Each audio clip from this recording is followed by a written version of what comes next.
할렐루야. 오늘도 주님 앞으로 나오시는 여러분들의 발걸음, 그것이 예배당이든 각자의 처소이든 아무튼 이 예배하는 이 자리가 하나님의 은혜로 가득하기를 주님의 이름으로 간절히 축원드립니다. 오늘 우리가 설교 후에 부를 찬송, 우리 주가 일하시네, 우리가 함께 찬양하면서 이 은혜의 문, 예배의 문을 함께 열기를 소망합니다.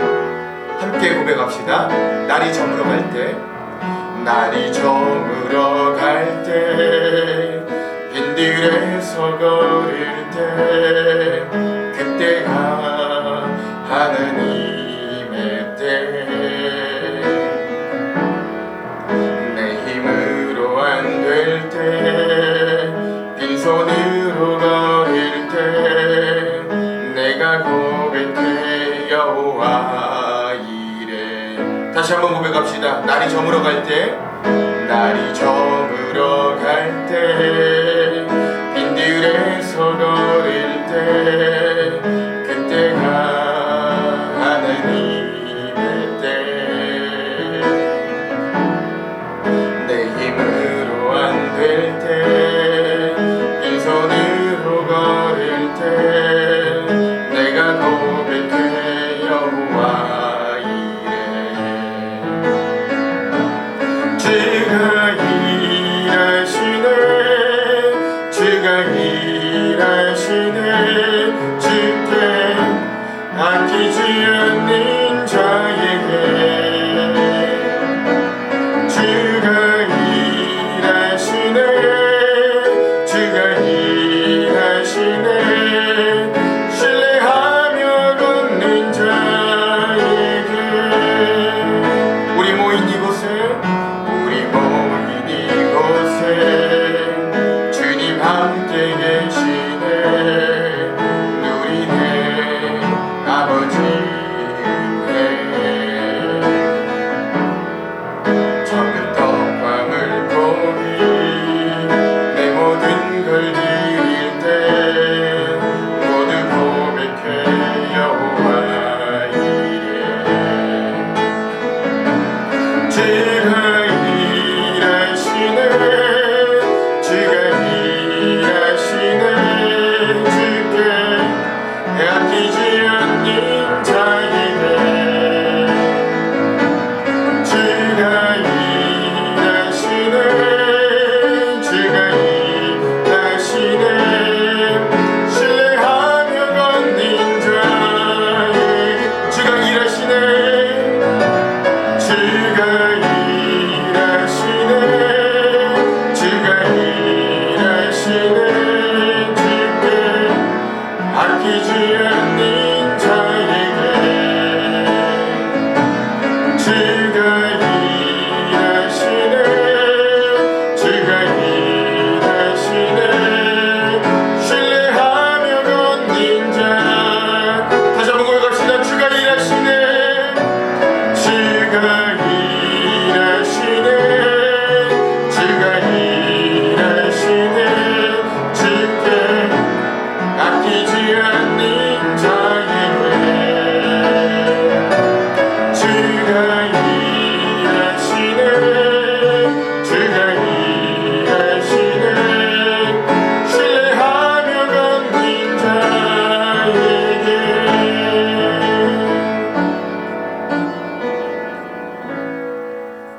아멘. 다 같이 일어나셔서 부활절 후 셋째 주일 예배 하나님 앞에 올려드리겠습니다. 몸이 불편하신 분들은 앉아서 예배해도 되겠습니다.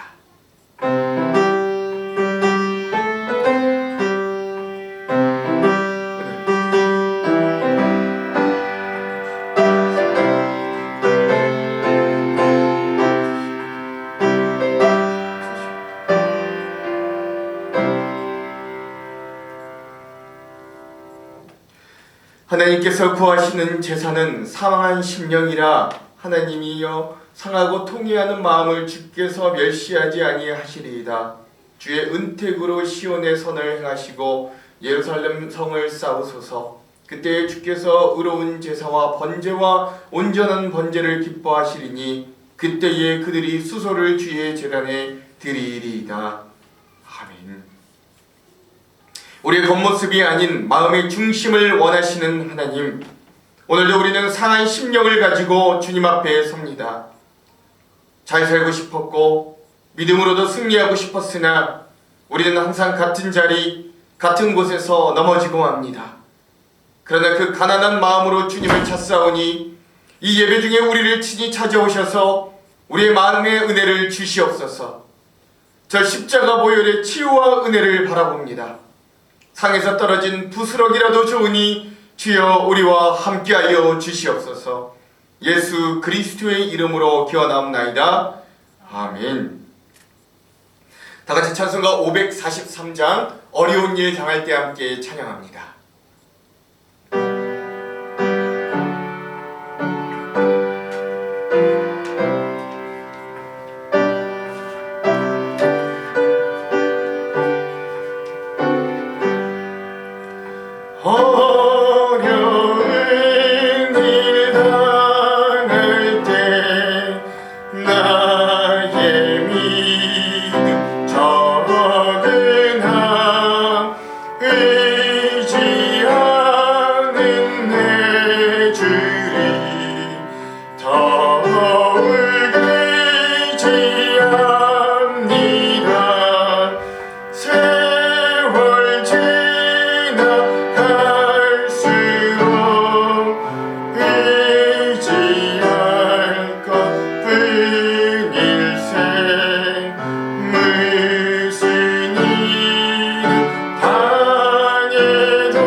사도신경으로 우리의 신앙을 고백하겠습니다.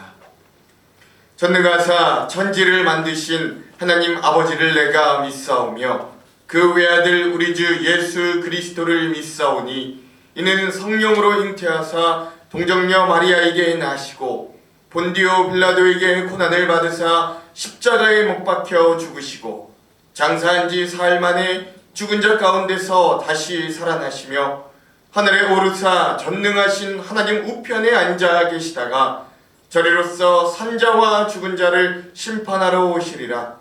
성령을 믿사오며 거룩한 공예와 성도가 서로 교통하는 것과 죄를 사하여 주시는 것과 몸이 다시 사는 것과 영원히 사는 것을 믿사옵나이다. 아멘. 성시교독은 71번 이사야서 55장의 말씀을 교독하겠습니다. 71번 이사야서 55장의 말씀 교독하겠습니다. 오호라 너희 모든 목마른 자들아 물로 나아오라. 돈 없는 자도 오라.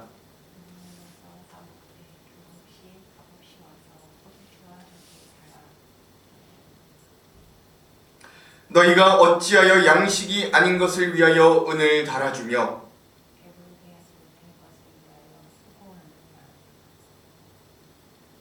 내게 듣고 들을지어다. 그리하면 너희가 좋은 것을 먹을 것이며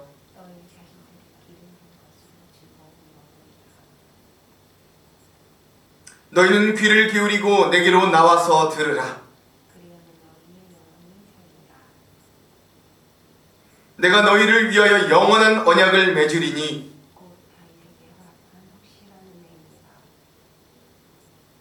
너희는 여호와를 만날 만한 때에 찾으라.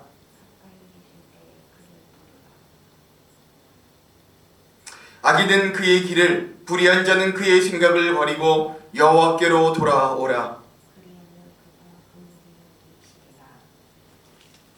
우리 하나님께로 돌아오라. 그가 너그럽게 용서하시리라.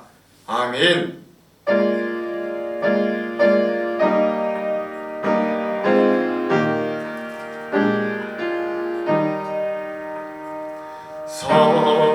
성자와 성령 영원히 영광받게 없소서. 태초로 지금까지 또 길이 영원을 성삼위께 영광. 아멘. 다같이 자리에 앉겠습니다. 마음을 모아서 함께 기도하겠습니다. 사랑의 하나님, 겨우내 메말랐던 나뭇가지마다 피어나는 꽃망울들을 바라보며 다시금 생명을 허락하시는 하나님의 손길을 기억합니다. 부활의 순간순간을 몸으로 직접 느끼는 이 봄에 우리가 기쁨으로 예배하오니 각자의 자리에서 또한 예배당에서 드리는 이 예배 가운데 주여 함께하여 주시옵소서. 하나님의 크신 은혜와 우리를 회복하시는 부활의 은혜가 오늘도 함께하여 주시기를 다시 한번 이 예배 가운데 간절히 소망합니다. 우리를 용서하시는 하나님, 우리의 죄를 고백합니다. 우린 이마에 땀을 흘려 눈물 젖은 빵으로 살아가야 하는 저희들, 이 지난 한 주도 우리는 최선을 다해 열심히 살아왔지만 우리의 삶을 되돌아보면 실패와 낙담뿐이었습니다. 감사함과 만족보다는 불평과 분노로 우리의 삶을 채울 때가 훨씬 많았습니다. 사랑하지 못하였고 미워하였으며 남을 손가락질하기는 쉬웠어도 나의 눈에 대들보는 보지 못하였습니다. 이런 우리를 용서하여 주시옵소서. 우리의 마음의 탐욕을 십자가에 못 박아 자기를 부인하는 자리에 우리를 초청하신 주님처럼 그 은혜로 우리를 씻어 새롭게 하여 주시옵소서. 자기 욕심에 따라 살아가는 이 땅에 코로나 질병으로 우리는 2년째 고통받고 있습니다. 하루빨리 질병의 혼란으로부터 일상을 회복하게 하여 주시옵소서. 이 일을 통하여 일상적인 삶이 얼마나 감사한 일인가 다시 한번 깨닫게 하시고 우리 인간의 나약함과 또한 교회 공동체와 사회 공동체의 연대의 중요함 그리고 대면 예배의 소중함을 일깨워 주시기도 간절히 소망합니다. 주님의 뜻이 다하여 이 코로나가 사라지는 그때를 기대하오니 주여 그날이 속히 오도록 우리에게 긍휼도 베풀어 주시옵소서. 은혜의 하나님, 이 나라와 민족을 위하여 기도합니다. 이 나라가 정치, 경제, 사회, 문화 등 심한 풍랑을 만나 어지러운 상황 가운데 있습니다. 대통령을 비롯하여 정치인들이 바른 치리를 하게 간섭하여 주시옵소서. 이 민족에게 자비와 긍휼을 베풀어 부정부패가 사라지고 반칙과 특권이 사라지는, 그리하여 하나님의 평화와 정의가 강같이 흐르는 나라 되게 하여 주시옵소서. 북에 있는 형제들을 기억하시고 그들에게도 복음을 허락하여 주셔서 속히 분열된 이 나라가 복음으로 한 민족을 이루게 하여 주시옵소서. 우리 교회와 속한 가정들마다 일상의 삶 속에서 하나님을 기억하게 하시고 여호와께서 그 얼굴을 비추사 복을 주시고 질병과 고난으로부터 지켜주시며 은혜 베풀어 주시고 평강 주시기를 간절히 소망합니다. 각 가정들마다 간곡하고 긴급한 기도의 제목들을 가지고 이 예배 시간에 나왔사오니 사람은 다 몰라도 하나님께서는 그것들을 다 알아주심을 고백합니다. 주여, 우리 가정들과 함께하여 주셔서 우리를 괴롭히는 수많은 문제와 어려움 가운데서 우리를 구원하시고 마음과 생각을 지켜주셔서 끝까지 믿음으로 승리하도록 역사하여 주시옵소서. 이 예배 가운데 우리에게 주시는 말씀을 기대합니다. 그 말씀의 시간에 성령으로 역사하셔서 우리들의 영의 눈이 열리게 하시고 우리의 생각과 행동이 주님의 뜻으로 이 땅 가운데 살아가도록 인도하여 주시옵소서.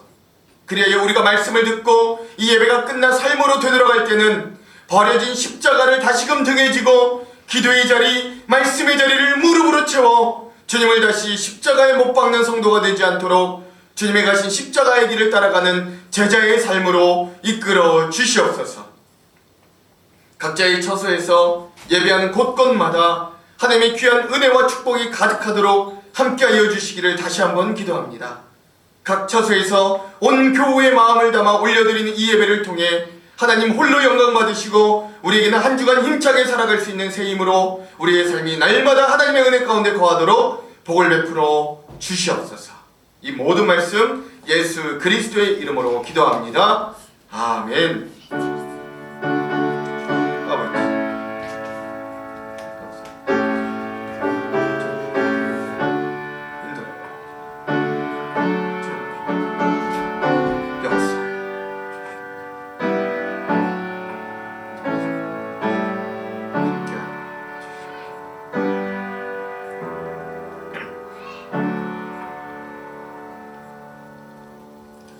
오늘 우리에게 주시는 하나님의 말씀은 마태복음 15장 21절에서 28절까지의 말씀입니다. 마태복음 15장 21절에서 28절까지의 말씀, 제가 가지고 있는 성경은 신약 26면에 있습니다. 신약 26면 마태복음 15장 21절에서 28절까지의 말씀, 그럼 제가 봉독하겠습니다. 예수께서 거기서 나가사 두로와 시돈 지방으로 들어가시니 가나안 여자 하나가 그 지경에서 나와서 소리질러 이르되 주 다윗의 자손이여 나를 불쌍히 여기소서 내 딸이 흉악하게 귀신 들렸나이다 하되 예수는 한 말씀도 대답하지 아니하시니 제자들이 와서 청하여 말하되 그 여자가 우리 뒤에서 소리를 지르오니 그를 보내소서. 예수께서 대답하여 이르시되 나는 이스라엘 집에 잃어버린 양 외에는 다른 데로 보내심을 받지 아니하였노라 하시니 여자가 와서 예수께 절하며 이르되 주여 저를 도우소서. 대답하여 이르시되 자녀의 떡을 취하여 개들에게 던짐이 마땅하지 아니하니라. 여자가 이르되 주여 옳소이다마는 개들도 제 주인의 상에서 떨어지는 부스러기를 먹나이다 하니 이에 예수께서 대답하여 이르시되 여자여 내 믿음이 크도다 내 소원대로 되리라 하시니 그때로부터 그의 딸이 나으니라. 아멘. 이 시간은 조한일 집사님께서 특성으로 하나님께 영광 올려 드리겠습니다.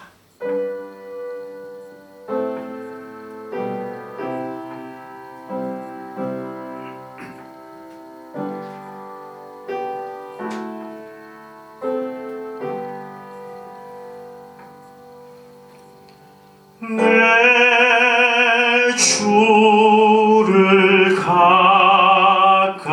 가까이 하게 함은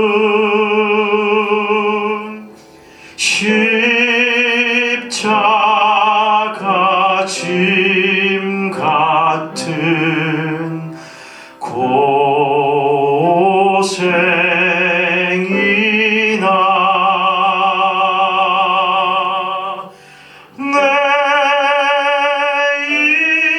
인생 소원은 늘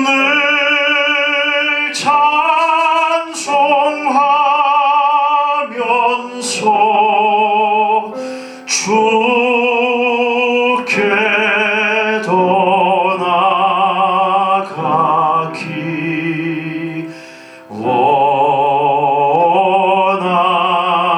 원합니다. 내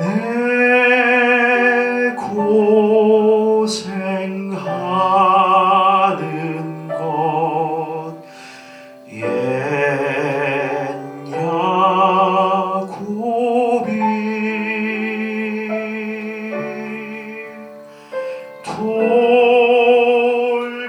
돌베개 베고 잠 갔습니다.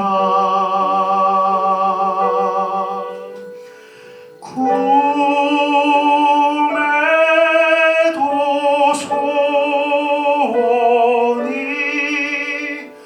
늘 찬송하면서 주께 더 나아가기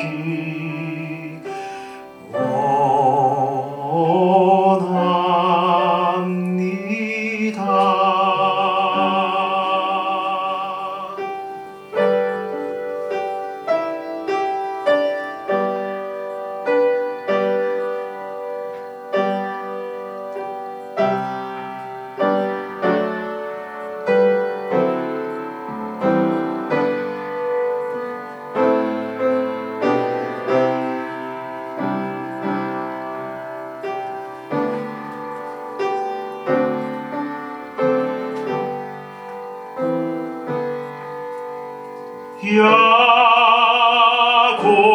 야곱이 참 깨어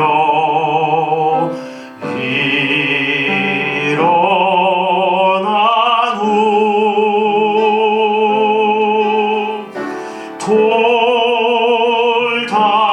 돌단을 쌓은 것 본받아서 숨 쉴 때 되도록 늘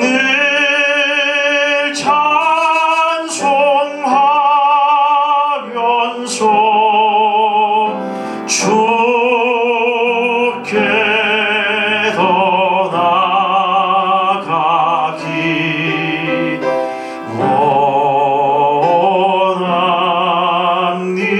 원합니다.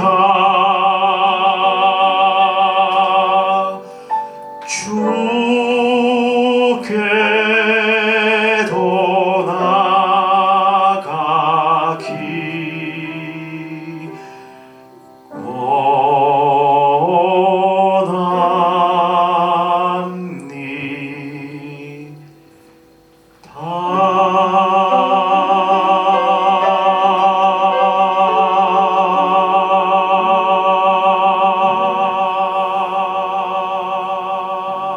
원합니다.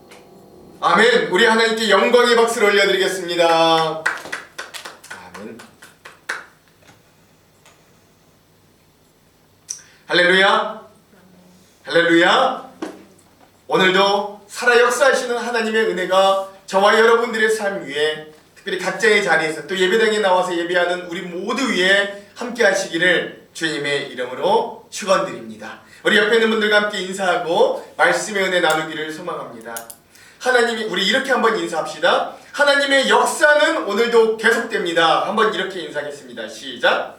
하나님의 역사는 오늘도 계속됩니다. 이렇게 한 번 더 한번 나눕시다. 잘 될 겁니다. 그래서 잘 될 겁니다. 한 번 더 인사합시다. 시작. 그래서 잘 될 겁니다.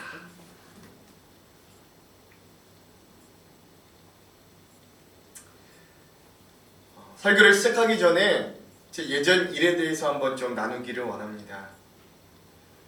역시 이번 주도 제가 좀 부목사 때 있었던 일을 좀 나누기를 원하는데요. 사무실에 있는데 너무 맛있어 보이는 도너츠를 다른 그 부목사님께서 가지고 오셨습니다. 그런데 그거를 하나도 아니고 2개씩이나 거기에 있는 모든 교육자들 자리에 나누어 주시는 거예요. 거기에다가 이 아주 맛있는 커피까지 사오셔서 그것들을 받고 저도 또 그 사무실에 있는 모든 교육자분들이 굉장히 기분 좋은 아침이 되었습니다.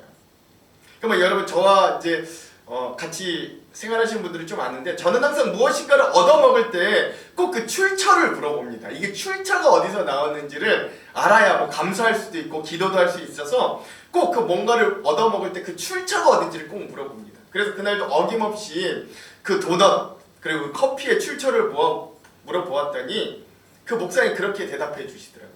이게 사실 이 도넛이 자기 지구 담당 구역의 어떤 구역장 권사님께서 그 목사님 수고하신다고 이 맛있는 도넛을 여러 개를 자녀들 먹이라고 사다 주셨대요. 그런데 그 자녀들이 도넛 같은 음식을 별로 이렇게 좋아하지 않았던 거예요. 그래서 안 먹는 거예요, 가족들이. 그래서 그 자녀들이 먹어야 할 음식을 가져와서 저희들에게 주시는 거예요. 그러면서 순진무구한 얼굴로 농담을 하신다면서 하신 말씀이 이렇습니다. 여러분이 먹는 도넛은 우리 자녀들의 상에서 나온 부스러기의 은혜로 가득 찬 도넛이다, 뭐 이렇게 말씀을 하시는 거예요. 물론 뭐 그분의 의도가 그 부목사님이 뭐 저희들 뭐 기분 나쁘라고 한 말이 아니라 이 생각해 보니까 이런 것 같아요. 우리 교육자들에게는 어떤 직업병이 있거든요. 그게 뭐냐면 이게 뭐든지 다 성경에 있는 것들로 대입하려고 한다는 거예요. 뭐 심지어 농담까지도 그렇게 막 해요. 우리 교육자, 이게 직업병인데. 근데 이제 제가 그 맛있게 먹고 있다가 그 말을 듣고 도넛을 한 입 베어 먹고 있는 제 자신이 한편으로 이게 좋은 것을 먹으면서 기분이 좋다가도 또 한편으로는 뭔가 좀 기분이 상당히 나빠지는 거예요. 이게 지금 내가 이거 뭐 부스러기를 먹는 거야? 뭐야? 뭐 이런 마음이 있는 거죠. 생각해보니까 그게 바로 오늘 우리의 본성입니다. 제가 그날 그 아침을 생각해보면 이 속에서 얼마나 그때 이렇게 갈등했는지가 떠올라요. 야, 이거를 버려봐라, 먹어봐라, 막 이렇게 속으로 갈등했던 제 모습을 기억합니다. 물론 제 겉으로 내색하지 않고 결국 그 도넛의 달콤함을 이기지 못하고 다 먹었지만 그 부목사님의 부스러기라는 말을 듣고 그 도넛을 먹는 동안 굉장히 찜찜했던 기억이 있습니다. 그래서 오늘 이 부스러기의 은혜라는 말씀의 제목을 놓고 설교를 쓸 때 바로 처음으로 떠올랐던 기억이 바로 이 기억이었어요. 물론 그 목사님께서 말을 좀 지혜롭고 예쁘게 하지 못한 것도 있지만 그만큼 저도 그렇고 우리는 이 부스러기의 은혜를 본능적으로 거부하고 싫어합니다. 이왕이면 새 것 먹고 싶고 이왕이면 부스러기 같은 것들은 내 것이 아니라 다른 이들의 것이었으면 하는 것이 오늘 우리가 가진 어떤 본성의 마음이기 때문에 그런 것 같아요. 그럼에도 불구하고 오늘 제가 이 부스러기의 은혜라는 제목으로 말씀을 전하는 이유는 과연 우리가 누리고 있는 이 인생 가운데 누리고 있는 새 것들, 내 것들, 부스러기가 아닌 너무나도 좋은 것들에 둘러싸여 있는 우리의 상황이 과연 우리들에게 당연한 것인가? 라는 질문에서부터 난 것이기 때문에 그래요. 며칠 안 된 요 근래 어느 날이었는데 제가 평소와 같이 이제 내일 새벽에 나눌 어떤 새벽 영상을 찍는데 생각보다 내용이 많고 어렵고 힘들었습니다. 그런 날이었어요. 거의 밤 10시까지 만들고 집으로 돌아가는데 그 짧은 길에 5만 가지 불평과 불만이 다 나오는 거예요. 아휴, 너무 피곤하네. 너무 힘드네. 나는 왜 이렇게 안 똑똑하지? 코로나만 아니었어도 이렇게 영상으로 안 찍으면 그냥 함께 나누면 더 쉬울 텐데 이 먼 고생인가? 뭐는 별의별 이렇게 불만과 원망이 다 나오는 겁니다. 그런 저의 모습들을 발견하게 되는 거죠. 근데 그럴 때 갑자기 이 한 메신저를 통해 연락이 옵니다. 평소에 친한 분은 아니었고요. 지난번에 함께 이 제자훈련 그 세미나에 갔었을 때 만났던 다른 교단의 개척교회 목사님이신데, 제 기억에 그분 그리고 사모님과 같이 오셨는데 그 두 부부가 젊기도 하셨고 또 열정도 대단하셨고 굉장히 순수하셨던 분들로 기억하거든요. 그런데 그 중에 그 사모님이 아프시대요. 난소의 난종이 7cm 정도 자라서 이제 다음 주 목요일에 긴급하게 수술을 해야 한다는 이야기였습니다. 그래서 저에게도 기도를 좀 긴급하게 부탁한다 라는 내용의 메시지가 온 거예요. 그리고 그 마지막에 이렇게 말씀하신 게 제 마음에 확 와닿더라고요. 아내 대신에 차라리 제가 아팠으면 좋겠습니다. 이 연락을 받고 좀 정신이 번쩍 드는 것이었습니다. 그리고 그 집으로 돌아가는 남은 길은 내가 불평하고 불만했던 그런 길과는 완전히 다른 길이 되어 버렸어요. 길거리에서 집으로 걸어오면서 내내 그 목사님과 사모님과 그 사역을 위해 기도하였고, 또 그러면서 동시에 떠오르는 것이 무엇이냐면 이런 비슷한 상황 관계에 처해 있는 우리 성도들의 어려움과 간절한 기도의 제목이 떠오르는 거예요. 그래서 다음날 새벽에도 간절히 기도했습니다만 이런 일련의 사건들을 통해 제 안에 이런 질문들이 자리 잡았습니다.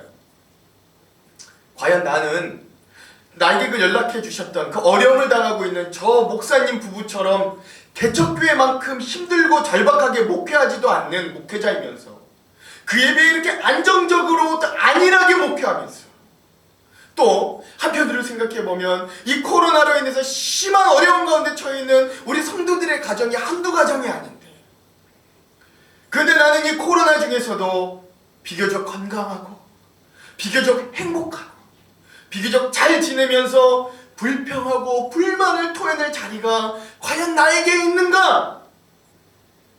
이런 나는 과연 하나님 앞에 부스러기라도 받을 자격이 있는가? 이에 대한 깊은 질문이 내 안에서 막 일어나기 시작하는 거예요. 사랑하는 성도 여러분, 혹시나 우리의 삶이, 여러분들의 삶이 여러분 아무 문제 없이 평안하십니까? 그래서 이만하면 살만하다고 여기는 것들로 가득 채워 있으십니까? 내가 지금 하나님의 간절한 도우심이 필요하다고 기도할 제목이 하나도 없는 상태이십니까? 그렇다면 여러분, 그것이 당연한 것이 아니라 은혜인 줄로 아시는 저와 여러분 되기를 간절히 소망합니다. 그러나 또 한편으로 하나님의 간절한 개입과 도움이 절실히 필요한 분들이 또 계십니까? 지금 당장 하나님께서 도와주시지 않으면 안 되는 수만 가지 기도의 제목이 혹시 가지고 있는 여러분들이 계십니까? 내 손을 떠나서 더 이상 내가 할 수 있는 것이 하나도 없는 상황 가운데 무기력함과 좌절감에 빠져 계시는 성도님들이 혹시 계십니까? 그렇다면 그때가 비로소 하나님께서 주시는 이 부스러기의 은혜를 기억해야 할 때로 여기실 줄 믿고 이 말씀을 듣고 힘을 내시기도 간절히 소망합니다. 그런 의미에서 오늘 저는 이 부스러기의 은혜라는 제목으로 여러분들과 함께 은혜를 나누기를 소망합니다. 오늘의 본문은 이방인이었던 이 가나안 여인이 예수님을 찾아오는 굉장히 특별한 사건으로부터 시작됩니다. 사실 이 당시 이 이스라엘, 팔레스타인 지역의 풍토가 좀 특이했는데요. 이 이스라엘 사람들인 유대인들과 이 다른 나라 사람들, 이방인들, 외국인들은 서로를 싫어하고 배척하는 분위기가 강했습니다. 특별히 이 이스라엘 내에 살고 있는 유대인들은 이 구약 시대부터 자신들에게 내려오는 어떤 정신 그리고 전통, 신앙적인 전통에 따라서 이방 민족과 섞이는 것을 극도로 꺼려하고 배척하는 사람들이었습니다. 그것이 어느 정도였냐면 이 유대 사람들은 동족이었던 사마리아 사람들도 같은 뿌리를 가진 민족이었으면서도 그들이 이방인들과 피가 섞였다는 이유로 그들을 무시하고 그들의 길로 가면 곧장 편하게 갈 수 있는 길도 그렇게 마주치기 싫어서 삥 돌아갈 정도였다 라면 여러분, 같은 민족인데도 피가 섞였으니 그랬으니 뭐 다른 이방 민족에 대해서 어떻게 생각할지 여러분 상상이 될 거예요. 즉 이 당시 상황 가운데 이스라엘 사람들은 이 이방인들을, 여러분 제가 욕하려고 하는 게 아니라 성경에 나온 표현 그대로 정말 개처럼 여기고 무시하는 어떤 잘못된 선민의식들을 좀 가지고 있었어요. 그런 상황에서 이 이방 민족 중에서도 뭐 그것도 남자도 아니라 이 당시 아주 차별받고 멸시당하는 여인이 이 유대인이었던 성인 남자 예수님을 찾아온다는 건 우리가 생각하는 것보다 훨씬 더 특이하고 충격적인 어떤 흔치 않는 일이었다라는 것이죠. 그 특이한 일이 일어난 연유는 이렇습니다. 그 가나안 지방 이 이방인 여인의 딸이 흉악한 귀신에 들렸어요. 그러니까 지금의 상황으로 대입하자면 어떤 그 여인이 있는데 그 딸이 심각한 정신병에 걸렸다 할 수 있는 거죠. 지금 현대의학이 상당히 발달한 시대에 살아가면서도 여러분 뭐 몸에 대한 질병들은 거의 다 우리가 정복했으나 아직도 마음의 병, 정신병은 완치나 치료가 굉장히 힘들잖아요. 근데 뭐 이 당시는 뭐 상황이 어땠을지 여러분 뭐 짐작이 가는 거죠. 그 딸이 귀신에 들렸다, 어떤 심각한 정신병에 걸렸다, 굉장히 그 상황이 어땠는가 우리는 좀 짐작할 수 있는 거예요. 그리고 그 딸이, 그 소중한 딸이 그렇게 귀신에 들려서 인생을 살아가는 것을 두고 볼 수 없었던 이 어미의 모정이 결국 그 딸의 치료를 위해 자신은 이방인이었어도 자신을 무시하는 그 이스라엘 사람, 이 유대인 남자인 예수님께로 달려오게 만드는 것이었죠. 그리고 이 여인이 예수님께로 도착하자마자 이 예수님, 우리 딸이 흉악한 귀신에 들렸으니 좀 치료하여 주십시오라고 애걸복걸하는 거예요. 그런데 예수님의 첫 번째 대답은 참으로 우리를 아연실색하게 만듭니다. 다 같이 오늘 본문의 22절에서 24절을 한번 읽어볼게요. 22절에서 24절 함께 읽겠습니다. 시작. 가나안 여자 하나가 그 지경에서 나와서 소리질러 이르되 주 다윗의 자손이여 나를 불쌍히 여기소서 내 딸이 흉악하게 귀신 들렸나이다 하되 예수는 한 말씀도 대답하지 아니하시니 제자들이 와서 청하여 말하되 그 여자가 우리 뒤에서 소리를 지르오니 그를 보내소서. 예수께서 대답하여 이르시되 나는 이스라엘의 집에 잃어버린 양 외에는 다른 데로 보내심을 받지 아니하였노라 하시니 아멘. 여러분 우리의 기대와는 다르게 예수님이 상당히 매몰차십니다. 예, 먼저 그 여인이 그렇게 도움을 청했을 때 아예 대답도 안 하시는 거예요. 거의 없는 사람 취급하는 거죠. 그런데 이런 상황을 보고 볼 수 없었던 제자들이 와서 그 여인이 너무 시끄럽게 막 간청하고 이러니까 그를 보내소서라고 하잖아요. 근데 여러분 여기서 제자들이 그를 보내소서라고 하는 말은 그냥 좋은 말로 돌려보내자라는 것이 아니라 저렇게까지 시끄러우니까 빨리 저 여자의 좀 청을 들어주셔서 저 여자가 좀 돌아갈 수 있게 해주십시오 라고 번역하는 것이 훨씬 더 옳은 의미라고 많은 학자들이 이야기합니다. 그러니까 제자들마저도 그 여자가 너무나도 간청하고 안타까우니까 예수님 좀 고쳐주셔서 빨리 돌려보내줘 이렇게 청하였다라는 거예요. 그렇게 이제 가만히 있던 제자들까지도 이렇게 나서니까 예수님께서 마지못해서 대답하신다는 것이 24절에서처럼 뭐라고 하시냐면 나는 이스라엘이 먼저다. 너 같은 이방인들 돌보거나 내가 치료하려고 이 땅에 온 게 아니다 라고 거절하시는 것이 첫 번째 대답이었어요. 그런데요 재밌는 건 이 여인이 자신의 딸에 대해 얼마나 절박했던지 그러한 예수님의 첫 번째 거절에도 포기하지 않습니다. 그리고 두 번째로 예수님께 도와달라 간청합니다. 그 25절인데 이거 다시 한번 이것도 읽어볼게요. 25절 한번 읽겠습니다. 시작. 여자가 와서 예수께 절하며 이르되 주여 저를 도우소서. 아멘. 여러분 이번엔 이 여자가 훨씬 더 절박하게 부탁합니다. 그 이제 행동도 같이요. 이번엔 이 여자가 예수님 앞에 납작 엎드려 절하면서 간절하게 이야기하는 것이죠. 주여 저를 도우소서. 여러분, 여기 이 주여라는 표현에 좀 주목할 필요가 있는데, 지금 우리 그리스도인들에게는 아주 친근하고 자주 쓰이는 표현이라 여러분, 이 여인이 예수님 보고 주여라고 한 표현이 뭐 별로 그렇게 이상해 보이지 않지만, 이 당시를 생각해 보면 주여라는 표현은 누가 누구에게 쓰는 표현이냐면 종이 주인에게 하는 말이에요. 종이 주인에게 하는 말이에요.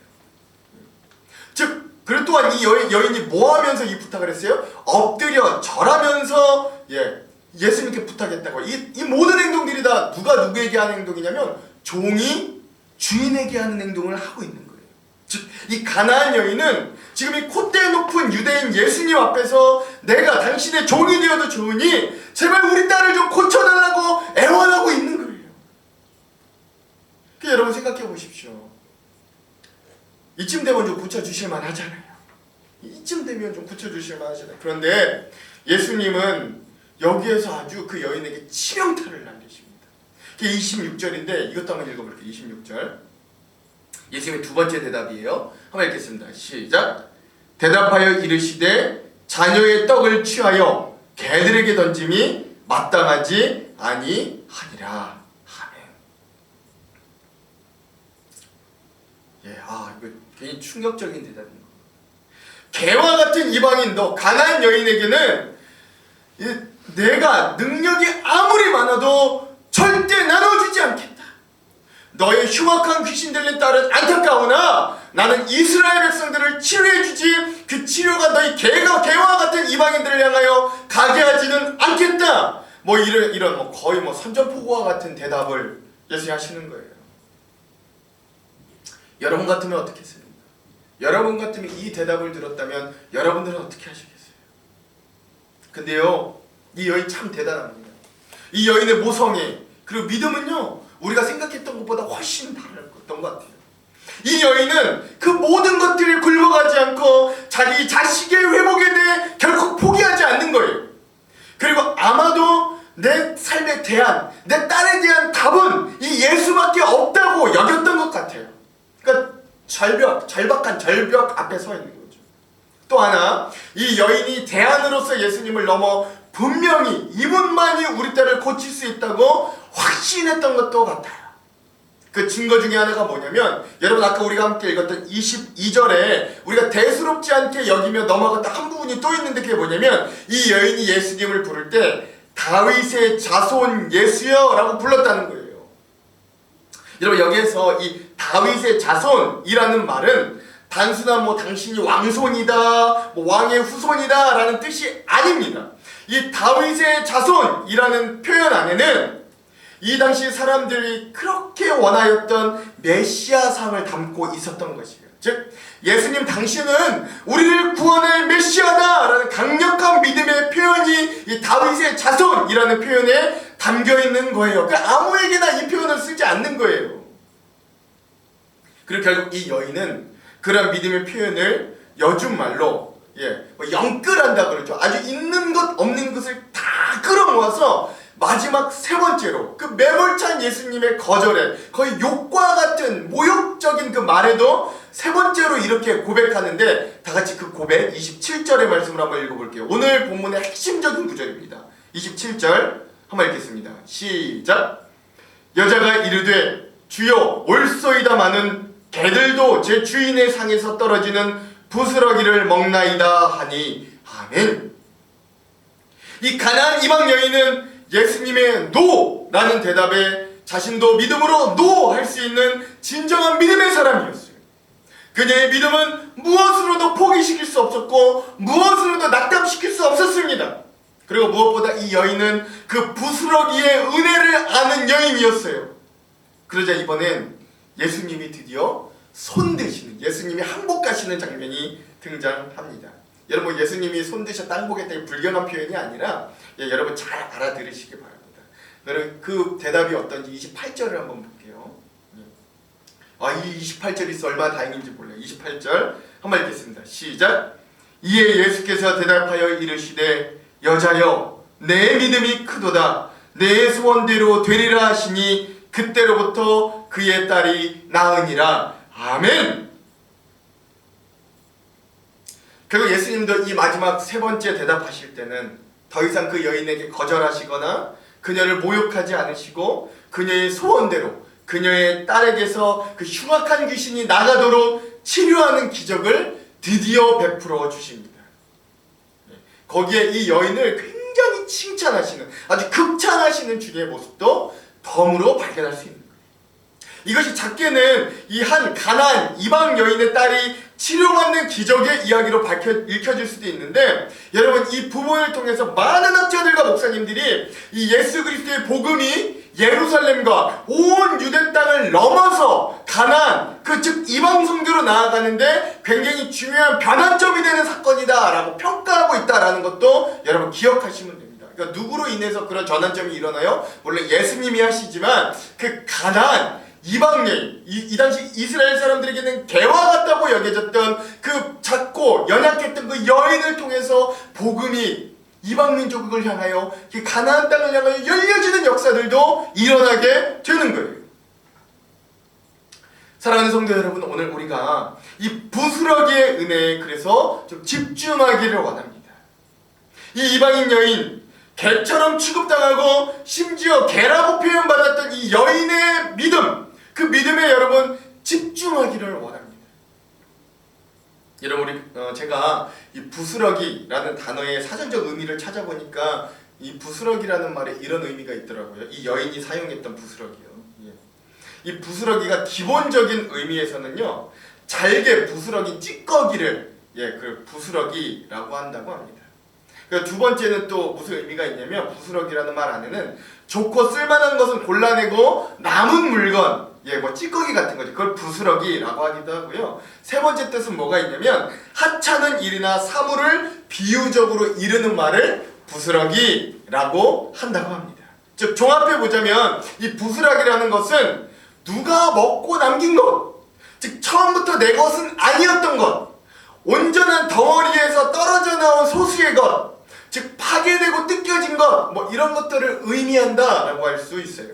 그래서 이 부스러기는 사실 누구도 가지고 싶어하지 않는, 누구도 받고 싶어하지 않는 어떤 가난함과 연약함의 상징이기도 하고, 상 밑에서나 먹는 낮음을 상징하기도 하고, 이 부스러기라는 것 자체가 주인공이 아니라 그 주변에 있는 이방 것들을 상징하기도 합니다. 그런데 여러분, 그 부스러기의 믿음이, 그 부스러기의 은혜가 그 여인의 딸을 살리는 거예요. 그리고 그 부스러기가 개와 같은 취급을 당하였던 이방인 가나안 여인의 딸이 흉악한 귀신에 들린 누구도 살고 싶지 않은 이 거지 같은 삶에 놀랍고도 새롭고 새로운 회복과 치유의 인생을 허락해 주는 겁니다. 그러므로 오늘 우리도 욕망과 헛된 꿈을 내려놓고 꿋꿋하게 솟아있는 우리의 목을, 여러분 곧은 우리의 목을 구부리면서 이 부스러기의 은혜를 사모할 줄 알아야 합니다. 이런 겸손한 마음과 은혜가 저와 여러분들에게 가득하기를 주님의 이름으로 축원드립니다. 아멘이 잘 안 나와요. 별로 이렇게 아멘이 잘 안 나옵니다. 그렇죠? 우리는 마음으로 이렇게 생각할 수도 있어요. 목사님, 그래도 이왕이면 저는 부스러기보다는 좀 더 온전한 거 받고 싶은데요. 부스러기가 뭡니까? 오병이어처럼 좀 풍성하고 그득한 은혜를 좀 받아야 되지 않겠어요? 라고 우리가 좀 질문할 수도 있으나, 여러분 생각해 보십시오. 성경을 보면 하나님께서는 언제나 부스러기 같은 부족한 자들을 사용하셔서 세상의 권세자들과 능력자들을 부끄럽게 하셨어요. 심지어 부스러기 같은 이스라엘과 믿음의 사람들을 통해 세상을 이기게 하셨습니다. 우리는 더 좋은 것, 더 나은 것, 더 편리하고 더 즐거운 것을 요구해요. 우리의 삶의 방향이 언제나 본능적으로 그 방향을 향합니다. 그리고 그 방향에 맞게 주어지는 것만이 오늘 우리는 축복이라고 여기며 살아가기도 합니다. 그래서 부스러기 따위가 우리의 삶에, 우리의 마음에 들어올 자리가 사실 우리에게는 없어요. 그러나 하나님께서 반대로, 그러나 하나님께서 우리들에게 요구하시는 것은 좀 그 방향이 다릅니다. 어떤 걸 원하시는지 우리가 한번 좀 살펴봅시다. 다 같이 시편 51편 17절에서 18절 한번 읽어볼게요. 시편 51편 17절에서 18절 함께 읽겠습니다. 시작. 하나님께서 구하시는 제사는 상한 심령이라. 하나님이여, 상하고 통해하는 마음을 주께서 멸시하지 아니하시리이다. 주의 은택으로 시온의 성을 행하시고 예루살렘 성을 쌓으소서. 아멘. 뭐라 그래요? 다윗의 고백인데, 하나님께서 우리들에게 요구하시는 건 성공하여서 잘 돼서 11조 많이 내는 것, 그간에 우리에게 요구하시는 건 아니래요. 하나님께서 우리들에게 요구하시는 것은 누가 봐도 인정할 수밖에 없는 어떤 외적인 자격과 요건을 우리들이 만들어가는 것 아니래요. 오히려 하나님께서 오늘 우리들에게 요구하시는 것은 상한 심령과 통해하는 마음뿐이다 라고 다윗은 이야기하고 있는 거예요. 그래서 부스럭이라도 붙잡을 수 있는 가난한 심령을 하나님은 오늘 우리들에게 유일하게 요구하시는 거예요. 제가 어느 날 큰 깨달음을 얻었던 사건이 있었는데, 제가 섬기던 교회 담임 목사님은 대예배 헌금 기도 시간에 꼭 빼놓지 않고 질병에 대한 대적 기도를 하셨습니다.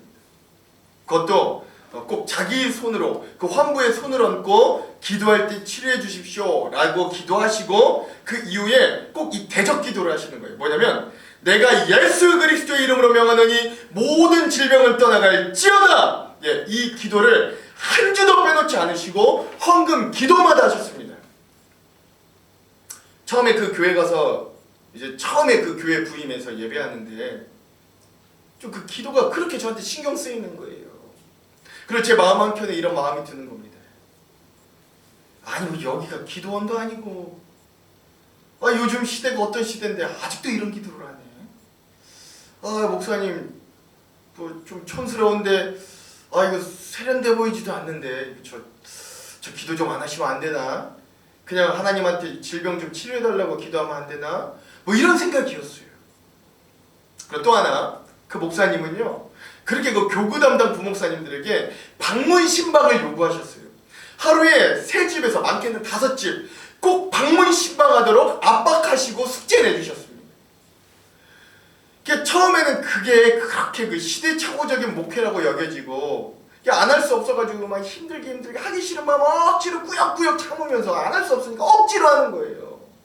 얼마나 힘들었는지 처음 1년은 제가 뭐 거의 우체부 집배원처럼 그 성도들 주소 찾는데 시간 다 보내며 살기도 하였어요. 그런데 놀라운 사실은 그 사역을 하면 할수록 각 집들마다 일일이 찾아가서, 특별히 하여튼 그 집들에 찾아 일일이 들어가서 그 집에 대한 사정을 듣고 나면 그 모든 것들이 왜 그렇게 나에게 요구하셨는가가 이해가 되는 거예요. 제 신방을 여러 집을 하면서 얻은 결론 뭐냐면, 얼마나 많은 성도들이 몸으로 마음으로 아파하며 살아가는지, 그들이 가지고 있는 기도의 제목이 얼마나 간절한지 절실하게 알게 되는 거예요. 내가 몸이 건강하다고, 내 가정은 아무 문제가 없다고 내가 너무 배부른 생각을 하고 있었구나. 하나님께서 그 모든 일련의 일들을 통해 저를 깨닫게 하시는 거예요. 그리고 나서 언제부턴가 제가 그 헌금 시간에 그 목사님께서 하시는 그 대적 기도에 진심으로 아멘 하면서 질병에 시달리고 있는 우리 성도들을 위해 가슴에 손을 얹고 간절히 기도하고 있더라고요. 저는 이러한 변화가 바로 부스러기의 은혜를 깨닫는 과정이라고 여깁니다. 사랑하는 성도 여러분, 오늘 우리들에게도 여전히 해결되지 않은 인생의 가시들이 있어요. 그것이 질병이든 자녀의 문제이든 물질에 대한 문제이든 인생의 심각한 어려움이든 말이죠. 그리고 그것들이 도저히 내 힘으로 안 되는 것들을 경험한 자들의 간구와 고백이 바로 부스럭이라도 주십시오 라는 고백임을 여러분 잊지 마시기 바랍니다. 그리고 그때 우리들에게 세상적인 성공에 노 하신 하나님 앞에 그대로 주저앉지 마시고, 우리도 하나님의 노에, 그렇다면 우리가 믿음으로 노 할 수 있기를 소망합니다. 여러분, 저 십자가라는 상 아래 떨어지는 예수 그리스도의 보혈이라는 이 놀랍고 보배로운 부스러기를 무릎과 기도로 얻으시기 바랍니다. 그러면 그 보혈이 우리를 회복하고 치료하실 줄 믿습니다. 저 가나안 여인의 흉악한 귀신 들렸던 딸이 치료되고 그 일들을 통해 이방선교의 문이 열렸던 것처럼 오늘 우리의 삶의 문제가 해결될 뿐만 아니라 그러한 부스러기의 은혜를 붙잡을 수 있는 우리의 믿음이, 그 경험한 그 부스러기의 은혜를 알게 된 우리 자신들을 통해 하나님은 또 다른 역사의 문을 여실 것을 여러분 끝까지 믿을 수 있기를 소망합니다. 근데 여러분 여기서 끝나는 것이 아니에요. 부스러기라고 우리가 너무 얕잡아 보면 안 됩니다. 또 하나 여러분 이 부스러기의 은혜가 좋은 이유가 있습니다. 이 부스러기가 바로 하나님의 보상이 되기 때문에 그래요. 특별히 어떤 자들에게 보상이 되냐면 하나님께 성실하게 일하고 하나님을 끝내 신실하게 믿었던 자들의 보상이 되기 때문에 그렇습니다. 오늘 본문뿐만 아니라 여러분 이 성경에는 부스러기라는 단어가 찾아보니까 생각보다 굉장히 많이 있었습니다. 근데 그 중에 여러분 오병이어 사건 후에 남은 12광주리에 모여진 것, 즉 남은 떡조각이라고 했는데 여러분 그것들이 한번 또 집중해 볼 필요가 있어요. 마가복음 6장 43절 우리 다 같이 한번 읽어볼게요. 마가복음 6장 43절 한번 읽어보겠습니다. 시작. 남은 떡조각과 물고기를 12바구니에 차게 거두었으며 아멘. 그렇죠? 여러분 여기에서 나오는 이 남은 떡조각, 이 남은 떡조각을 좀 기억해 보시면 이 남은 떡조각이라는 단어가 다른 번역 버전의 성경에는 부스러기라고 해석한 곳이 적지 않더라고요. 즉 예수님이 이 남은 떡조각을 찾아와라, 여기 광주리에 모아라 할 때 부스러기를 가져와라 라고 하셨던 말이라고요.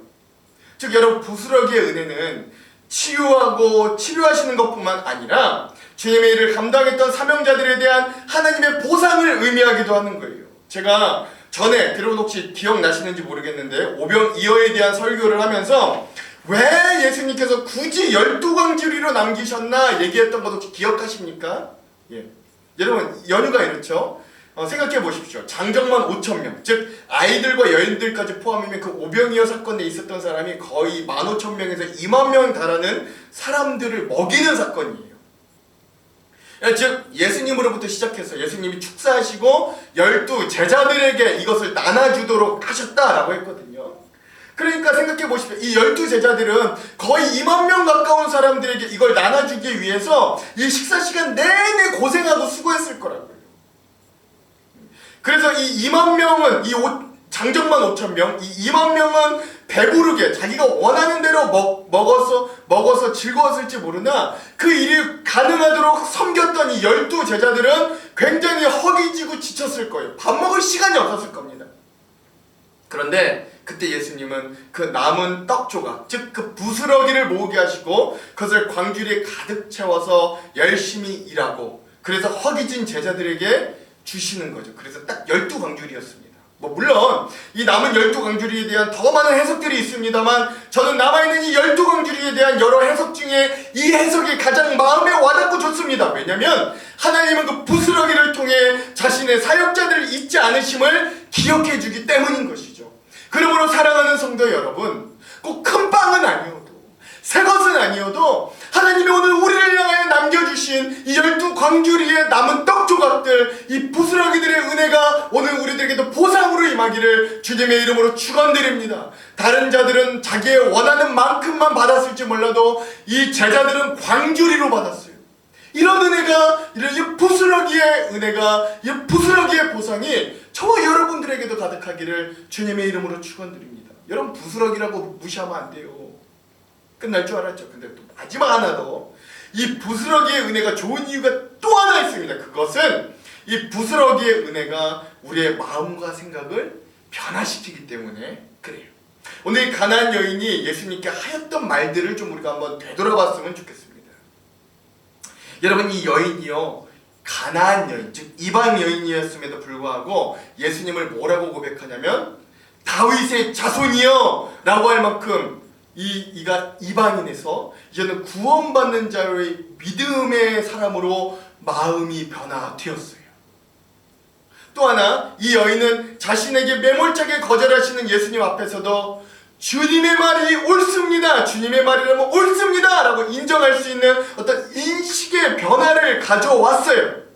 그리고 마지막으로 이 가나안 여인은 나를 불쌍하고 긍휼히 여겨 주십시오 라고 말할 수 있는 존재로 변화되었어요. 즉 더 이상 내 인생에 내가 주인이 되어 해결할 수 없다는 겸손으로 그의 인생의 방향 전환이 믿음의 방향으로 전환되고 변화되었다라는 것들을 이 여인의 선택한 워딩, 단어를 통해 우리는 추측해 볼 수 있는 거죠. 생각해 보십시오. 만약에 이 여인의 딸이 아프지 않았다면, 이 이방인이고 가나안 여인이었던 이 여인의 마음이 이렇게까지 변화될 수 있었을까? 물론 그 힘든 시간들이 있었고 심한 모욕도 당하였으나 그 여인의 딸이 치유되고 이들이 구원받은 것에 비하면 그 부스러기의 은혜가 과연 부스러기여서 보잘것없다고 이야기할 수 있을까? 이 부스러기의 은혜를 받기 위해 그 여인이 예수님께 받았던 모욕, 그 딸이 병들어서 힘들었던 그 시간들이 과연 저주라고 할 수 있을까? 여러분 한번 고민해 보시기 바랍니다. 그래서 그리스도인들의 삶은 더 좋은 것을 사모하는 것보다 부스러기의 은혜로 살 수 있는 인생으로의 변화인 거예요. 다시 한번요. 그리스도인의 진정한 삶이라는 건 세상적인 더 좋은 것들을 계속해서 사모하는, 욕망하는 삶이 아니라 부스러기라도 살 수 있는, 부스러기의 은혜로 그 인생이 변화되는 것을 의미하는 거예요. 결국 이 부스러기의 은혜와 고백은 가나안 여인의 딸의 인생뿐만 아니라 그 가나안 지방에 예수 그리스도의 복음이 들어가게 하는 놀라운 일들로 역사하게 되었음을 여러분 기억할 수 있기를 소망합니다. 그러므로 오늘 우리들에게도 이러한 부스러기의 은혜가 가득하여져서 우리의 마음이 변화되기를 소망합니다. 아멘이십니까? 아멘이시죠? 예. 여러분 이제부터 제가 하는 문장마다 여러분 좀 아멘을 붙이시기를 소망합니다. 잘할 수 있으시죠? 이제부터 시작할게요. 우리의 마음이 어떻게 변화되기를 원하냐면 교만에서 겸손으로 변화되기를 원합니다. 아멘. 우리의 마음이 불신에서 믿음으로 변화되기를 소망합니다. 아멘. 우리의 인생이 쌓아놓음을 추구하는, 그런 내 힘으로 사는 인생이 아니라 이제는 부스러기의 은혜를 사모하며 이루할 것을 구하는, 하나님을 의지하는 인생으로 방향전환 이루어지기를 주님의 이름으로 축원합니다. 아멘. 사랑하는 성도 여러분, 하나님 없이 사는 것이 너무나 당연한 이 시대, 우리는 이 부스러기의 은혜를 꼭 기억하는 사람들이 됩시다. 하나님 없이 잘 사는 것보다 부족함 중에도 하나님과 동행하는 삶이 좋은 것임을 고백할 수 있는 부스러기의 은혜를 소유하는 자들이 됩시다. 때론 하나님의 노예, 우리도 믿음으로 노하면서 저 십자가 상 아래 떨어지는 예수 그리스도의 보혈이라는 부스러기를 성취합시다. 그래야 우리도 치유되고 우리도 변화되고 우리도 승리하는 귀한 믿음의 성도들로 서시기를 주님의 이름으로 축원합니다. 축원합니다. 우리 다 같이 주가 일하시네 함께 찬양하면서 찬양하고 합심으로 기도하겠습니다.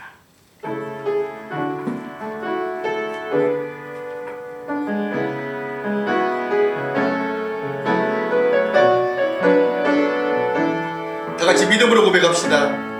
날이 저물어 갈 때, 날이 저물어 갈 때, 빈들에서 걸을 때, 그때가 하나님의 때, 내 힘으로 안 될 때, 빈손으로 걸을 때, 내가 고백해 여호와 이래. 주가 일하시네, 주가 일하시네, 주가 일하시네. 주께 아끼지 않는 자에게 주가 일하시네, 주가 일하시네. 신뢰하며 얻는 자에게 우리 모인 이곳에, 우리 모인 이곳에 주님 함께 계시네. 누리네 아버지 은혜. 적은 떡과 물고기 내 모든 걸 드릴 때 모두 고백해 여호와 이래. 주가 일하시네,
우리는 새 것만, 좋은 것만, 세상적으로 뛰어난 것들만 하나님 주시기를 요구하였으나 이제는 하나님이 주시는 부스러기라도 은혜와 믿음으로 받기를 원합니다.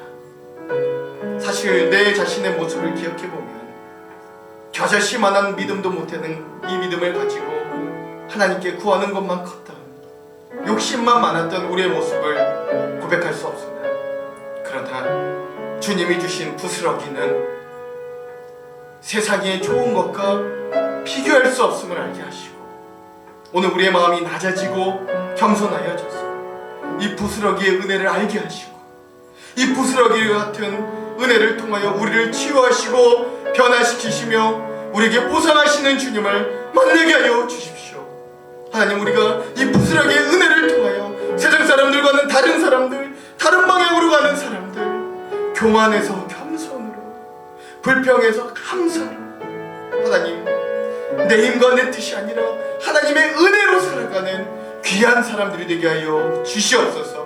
우리 기도의 제목을 가지고 다 같이 주여 한번 외치고 합심으로 기도하도록 하겠습니다. 기도하겠습니다. 주여!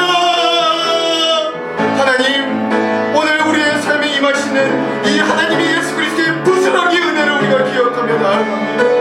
하나님, 우리는 얼마나 욕심이 큰지, 하나님, 우리의 욕망과 탐욕은 얼마나 큰지, 하나님, 우리가 주님이 주시는 은혜를 하나님 우리가 감사하지 못하고 만족하지 못하고, 하나님, 우리의 입에서 우리의 마음에서는 불평과 원망이 얼마나 튀어나오고, 하나님, 우리의 연약함을 주냐고, 하나님, 우리의 완악함을 주냐고, 우리의 크나큰 욕심과 욕망이 하나님 앞에 얼마나 죄악했는지 하나님 우리는 고백합니다.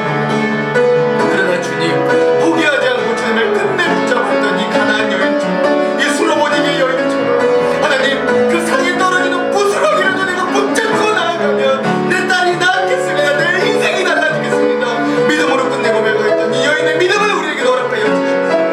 하나님, 우리가 세상의 새떡, 세상의 큰 것들, 세상의 성공적인 것들만 바라는 자들이 아니라 하나님, 그 십자가에 떨어지는 저 한 방울 한 방울 그리스도의 보혈의 부스러기, 하나님, 오늘 우리를 살리시는 그 주님의 보혈의 은혜를 붙잡아 우리의 마음이 작아지고 가난해지고 겸손하여져서 하나님, 우리가 주님의 나라를 이 땅 가운데서도 소유하고 하나님 그 부스러기의 은혜를 통하여 다시 한번 믿음으로 승리하는 자들이 되게 하소서. 하나님, 욕망의 시대, 욕심의 시대, 먹어도 가져도 하나님 만족함이 없는 이 시대, 하나님, 우리의 마음 정말로 주님의 그 부스러기를 삼아 일용할 양식을 삼아 매일매일 주신 주님의 은혜를 삼아며 나아가는 귀한 은혜의 마음으로 변화시켜 주시고, 그 주님을 통하여 결국 우리를 치유하시고 우리를 새롭게 하시고 우리를 승리케 하시는 주님을 발견하며 경험하며 은혜로 믿음으로 나아갈 수 있도록 하나님 우리 함께하여 주시옵소서. 이 모든 코로나 어려운 상황 가운데서도 우리를 그렇게 만드신 주님을 기대하고 우리를 그렇게 변화시키신 주님을 기대하고 주여 우리와 함께하여 주시옵소서.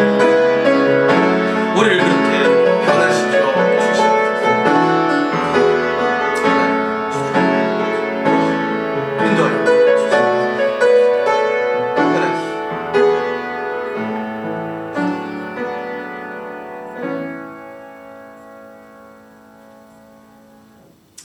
하나님, 우리가 빈손으로 걸을 때 내 손으로 할 것이 하나도 없을 때가, 그렇게 우리의 심령이 가난해지고 우리의 마음이 가난해질 때가 하나님, 오히려 하나님과 함께하는 가장 부유한 때임을 알게 하여 주시기 원합니다.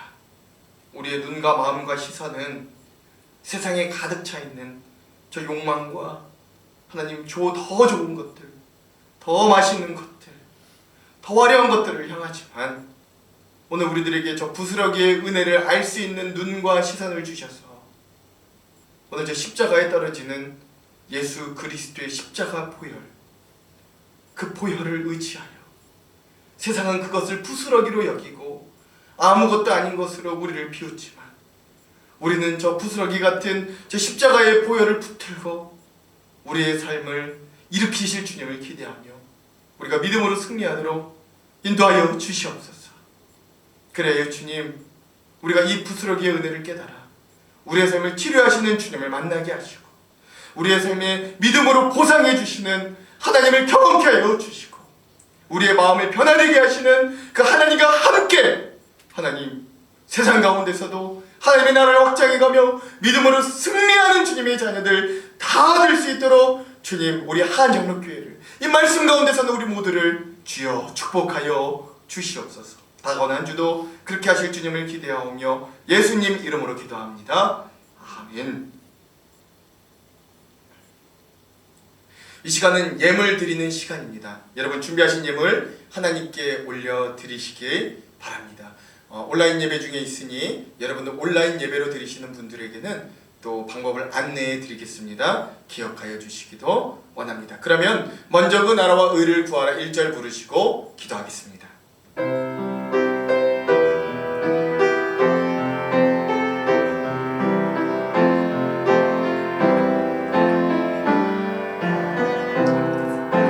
먼저 그 나라와 의를 구하라 그 나라와 그 일을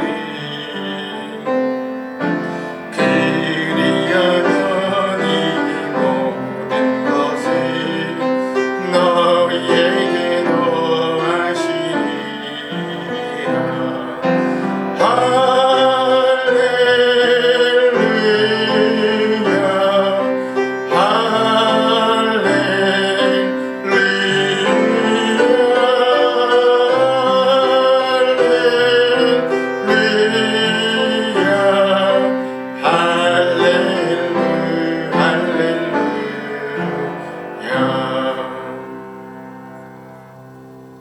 항상 놀라우신 사랑으로 우리의 삶을 인도하여 주시고 주님 안에 살 수 있게 하여 주심을 찬송합니다. 매일매일 순간순간마다 하나님의 사랑의 손길을 느끼며 생활하게 하시니 더욱 감사드립니다. 하나님 그 사랑과 은혜 속에서 우리가 믿음을 지키며 하나님께 충성할 수 있도록 우리의 마음을 움직여 주시옵소서. 또한 주님의 사랑을 많은 이들에게 전하며 우리에게 허락하여 주신 이웃들에게 봉사하는 삶을 살게 하여 주셔서 우리가 물질뿐만 아니라 우리의 삶이 하나님 기뻐하시는 자리에 설 수 있도록 또한 우리가 드리는 이 귀한 물질이 하나님의 사랑의 역사가 일어나는 곳에 쓰일 수 있도록 역사하여 주시기를 간절히 소망합니다. 하나님 이 시간 물질뿐만 아니라 우리의 시간과 손과 발과 입과 정성스러운 마음도 하나님께 올려드립니다. 이 시간 몸으로 산제사를 드리는 이 아름다운 시간이 되도록 우리를 축복하여 주시옵소서.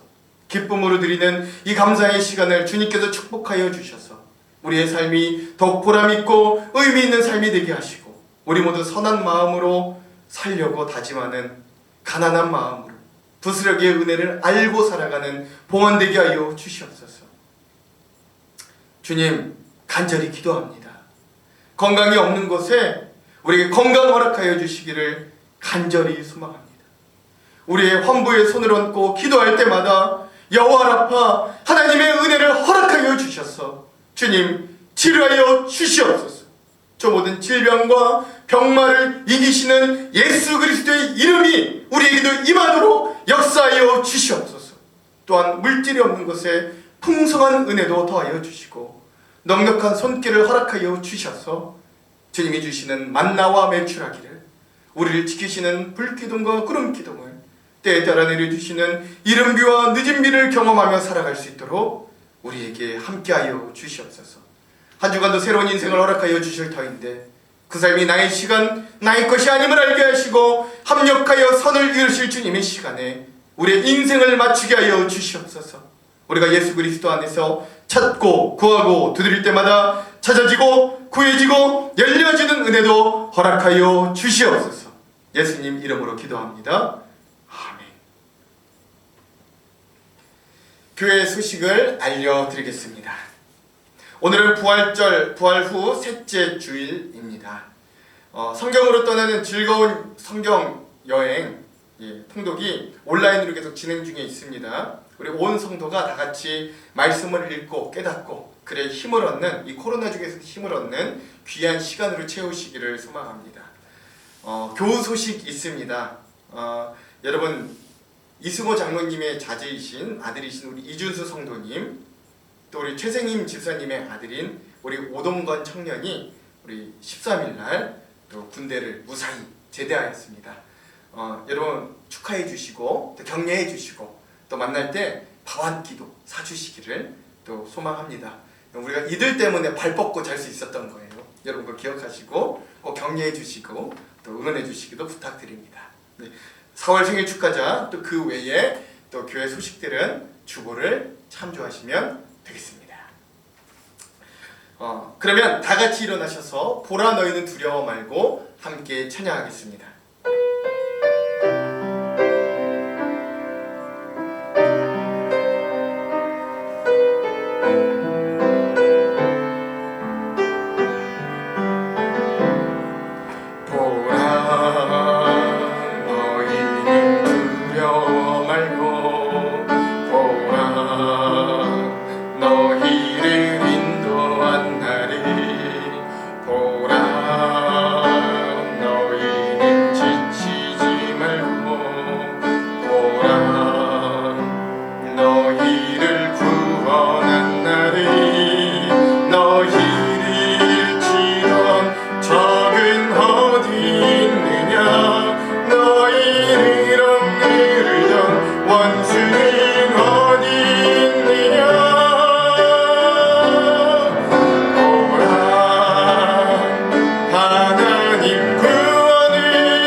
사랑하는 성도 여러분, 더 좋은 것, 더 큰 것, 더 채워진 것을 추구하는 이 시대, 우리는 오히려 반대로 부스러기의 은혜를 사모할 수 있는 자들, 하나님의 노에 우리도 믿음으로 노하며 나아가는 승리하는 인생 되기를 간절히 소망합니다.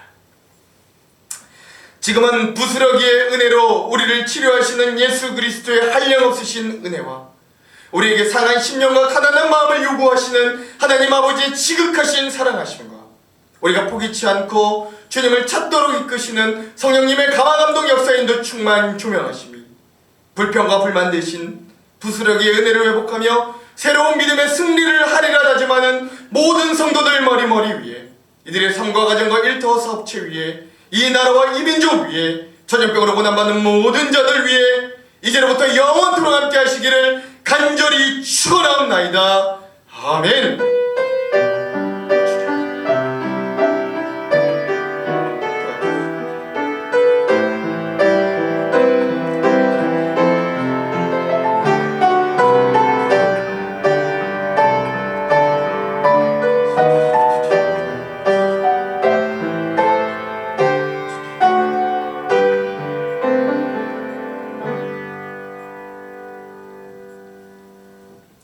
아멘. 우리에게 은혜를 주시 하나님께 영광의 박수를 올려드리겠습니다. 여러분 한 주간도 은혜로 승리하시기 바랍니다.